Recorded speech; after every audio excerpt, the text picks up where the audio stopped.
தமிழ் திரைப்படத்துறையில் தற்போது நிலவி வரும் அசாதாரண சூழ்நிலையை கருத்தில் கொண்டு தமிழ்நாடு அரசு கவனத்திற்கு கொண்டு சேர்க்கும் வகையில் தமிழ் திரைப்பட தயாரிப்பாளர் சங்கம் மற்றும் தமிழ் திரைப்பட நடப்பு தயாரிப்பாளர் சங்கம் ஆகியோர் இணைந்து கடந்த 26/8/2026 அன்று சென்னை தலைமைச் செயலகத்தில் மாண்புமிகு செய்தித்துறை அமைச்சர் திரு ஏ ராஜ்மோகன் அவர்களை சந்தித்து திரைத்துறையில் உள்ள பிரச்சனைகளை எடுத்துரைத்து மனுவாக அளித்துள்ளோம். அந்த மனுவினை பரிசீலித்த மாண்புமிகு அமைச்சர் அவர்கள் சம்பந்தப்பட்ட திரைப்பட விநியோகஸ்தர்கள் சங்க கூட்டமைப்பு மற்றும் தமிழ்நாடு திரையரங்கு உரிமையாளர் சங்கத்திற்கும் தற்போது தமிழ்நாட்டில் திரைப்பட வெளியீட்டில் உள்ள என்னென்ன நடைமுறை உள்ளதோ அதனை தொடர்ந்து பின்பற்றுங்கள். சட்டசபை கூட்டத்தொடர் முடிந்தவுடன் முத்தரப்பு பேச்சுவார்த்தைக்கு சம்பந்தப்பட்ட தயாரிப்பாளர்கள், விநியோகஸ்தர்கள் மற்றும் திரையரங்கு உரிமையாளர்கள் ஆகியோரை தமிழ்நாடு அரசு அழைத்து மேற்படி பிரச்சனைக்கு தீர்வு காணும் என்றும் தெரிவித்துள்ளனர்.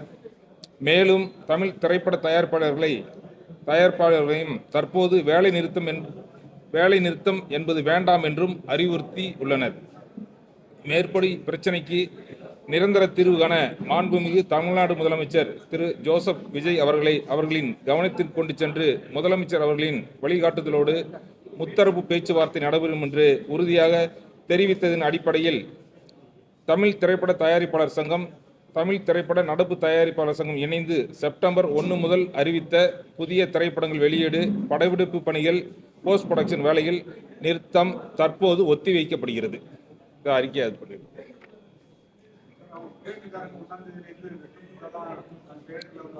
இல்லை கவர்மெண்ட் அதுக்கெல்லாம் தீர்வு காணும்னு சொல்லியிருக்காங்க. அதுதான் அவங்களும் ஒரு அறிக்கையை சொல்லியிருக்காங்க.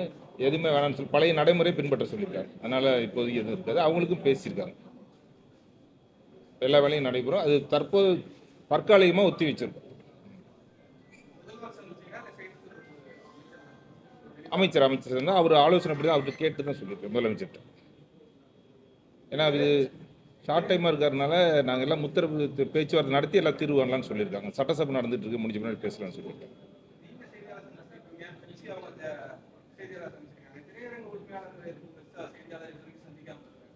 நீ அவங்ககிட்ட தான் கேட்கணும்.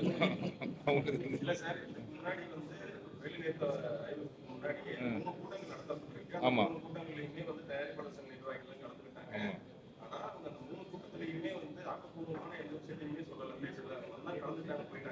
அதன் காரணமாக தான் நாங்கள் இந்த முடிவு எடுத்தோம். ஆனால் திரைப்பட சங்கம் கொடுத்த அறிக்கையில் பார்த்தீங்கன்னா எங்களுக்கு கலந்தாலோசிக்காம நடவடிக்கை எடுத்தாங்கிற மாதிரி சொல்றாங்க. இல்லை நாங்கள் 3 கூட்டம் அக்கார்டு ஹோட்டல் நடத்தினோம், பேசினோம். அவங்க முடியாதனால தான் இந்த ஸ்ட்ரைக்கை அனௌன்ஸ் பண்ணோம். எல்லாம் பண்ணிருக்க மாட்டோம். அவங்கள்ட்ட பேசின பின்னாடி தான் முடிவை எடுத்தோம்.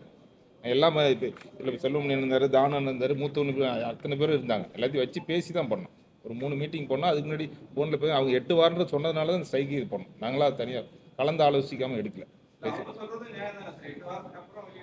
ஏங்க இப்போ 8 வாரத்துக்கு அப்படின்னா இப்போ 8 வாரம் 56 நாள்லாம் நினச்சி பாருங்க.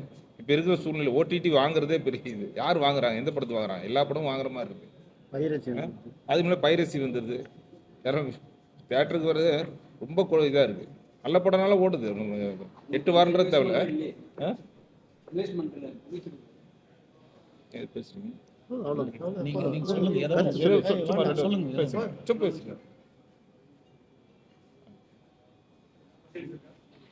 இல்ல, அரசு ஒரு நல்ல முடிவு எடுக்கும் நாங்கள் விரும்புகிறோம், எதிர்பார்க்குறோம். அதனால அரசும் கூப்பிட்டு சொல்லியிருக்காங்க. எல்லாரையும் பாதிக்காத அளவுக்கு சிறந்த முடிவு எடுக்கணுங்கிறது தான் எங்களோட விருப்பம். நிச்சயம் அரசு பண்ணித்தரும். நாங்கள்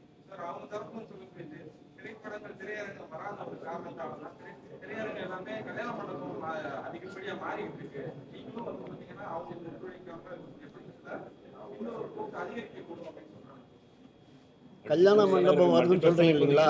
நிறைய திரையரங்குகளும் வந்துட்டு இருக்கு. அதையும் பாருங்க. நிறைய மல்டிப்ளெக்ஸ் வந்துருக்குல்ல. அதே இடத்துல இப்போ ஒரு திரையரங்கு 10 திரையரங்கு வந்திருக்கு. மல்டிப்ளெக்ஸ் எவ்வளோ மல்டிப்ளெக்ஸ் இருக்கு? நீங்கள் உதாரணத்துக்கு எடுத்தீங்கன்னா போன வருஷம் இந்த வருஷம் ஒரு 250 படம், எத்தனை படம் வெற்றி படம் வந்திருக்கு? எவ்வளோ பேர் OTT வாங்கியிருக்காங்க? இல்லை, தேட்டர் கல்யாண மண்டபமாக இருக்கு, கல்யாண மண்டபம் மாலா மாதிரி இருக்கு, மால் மறுப்பு தேட்டரா மாதிரி இருக்கு. அதனால எது இல்லாம திரையரங்கம் இல்லாம நம்ம வாழ முடியாது. நிச்சயமா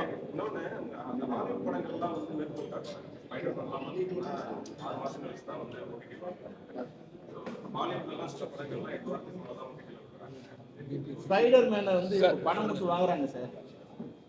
புரியுதுங்களா? அதனால அவங்க ரைட்ஸ் இருக்கு. இந்த படத்துல யாரும் பணம் கொடுத்து வாங்குறது இல்லை. அவன் விற்கும் போதே வந்து 40% வந்து ஓடிடி 40% தேட்டருக்கு வந்து கொடுத்துட்றாங்க. பணம் கொடுத்து வாங்குறதால அவங்க வந்து அப்போ கண்டிஷன் போடுறாங்க 6 மாசம் வரைக்கும் நீங்க ரிலீஸ் பண்ணக்கூடாது. அப்போ அதோட மட்டும் இல்லை, இப்போ ஹாலிவுட் படங்களுக்கு வந்து விபிஎஃப்பே கிடையாது, பணம் கட்டுறதே கிடையாது. அது ஒரு பெரிய சலுகை அவங்களுக்கு கிடைச்சிருக்கு. அந்த சலுகை நமக்கு கிடைக்கல. நீங்கள் ஹாலிவுட் ஹிந்தி படம்லாம் அது வியாபாரம் எங்கே இருக்குது பாருங்கள். இந்தியா முழுக்க வியாபாரம் இருக்குது. தமிழ் உலகம் படம் full-ஆ. உலகம் ஃபுல்லாக இருக்குது. அதனுடைய அது வேற இது வேற, அதை நீங்கள் கம்பேர் பண்ண முடியாது. நீங்கள் 35 ஸ்டேட்டுக்கு தான் இந்தியானா ஹிந்தி படம்னா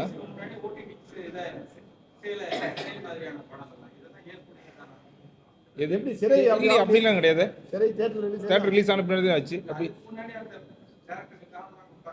இல்லை அது இல்ல, அது கொரோனா பீரியட்ல. கொரோனா பீரியட் இல்லை, தயாரிப்பாளருக்கு கொடுத்தாரு. அவர் படம் நல்லா இருக்குன்னு கொடுத்தாரு. சிறை வந்து தியேட்டர் ரிலீஸ் ஆன பிறகு தான் ஓடிடி ரிலீஸ் ஆச்சு. சேல் ஆனது வேற விஷயங்க. ரிலீஸ் ஆனது வந்து 4 வாரம் கழிச்சு ரிலீஸ் பண்ணாங்க. சேல் பண்ணக்கூடாதா? அப்போ ரிலீஸ் பண்ண வரைக்கும் சேலே பண்ணக்கூடாதா? நீங்க தவறா புரிஞ்சுக்கிட்டீங்க. அது சேல் ஆகிறதுக்கு முன்னாடி, படம் ரிலீஸ் ஆகிறதுக்கு முன்னாடி சேல் பண்ணிட்டாங்க. அவருக்கு நல்ல வியாபாரம் ஆச்சு, அதனால ஒரு கார் கொடுத்தாரு. ஆனா படம் தியேட்டர் ரிலீஸ் பண்ணி 4 வாரம் கழிச்சு தான் ஓடிடி ரிலீஸ் பண்ணாங்க. அது ரிலீஸுக்கு முன்னாடி போட்டு கூட காட்டியிருக்கலாம்ல, நமக்கு தெரியாதுல்ல. அது அவங்க பார்த்துட்டு கூட வாங்கிக்கலாம்ல ஓடிடிக்காரங்க. தயாரிப்பாளர் சங்கம் தங்களோட நிலைப்பாடுல உறுதியா இருக்கு. கண்டிப்பாக யாருக்கும் எந்த பாதிப்பும் வரக்கூடாது. ஏன்னா இதனால நிறைய பாதிப்பு வெளியீடு, அதனால பேச்சுவார்த்தை நடத்தினோம். நாங்கள் எல்லாமே போய் அமைச்சரை பார்த்தோம். கண்டிப்பாக இதை ஒத்தி வைங்க. நிறைய பேர் கிடைச்சாங்க. ஏன்னா வெளிநாட்டில் ஷூட்டிங்லாம் போயிட்டாங்கன்னு ஃபோன் பண்ணுறாங்க.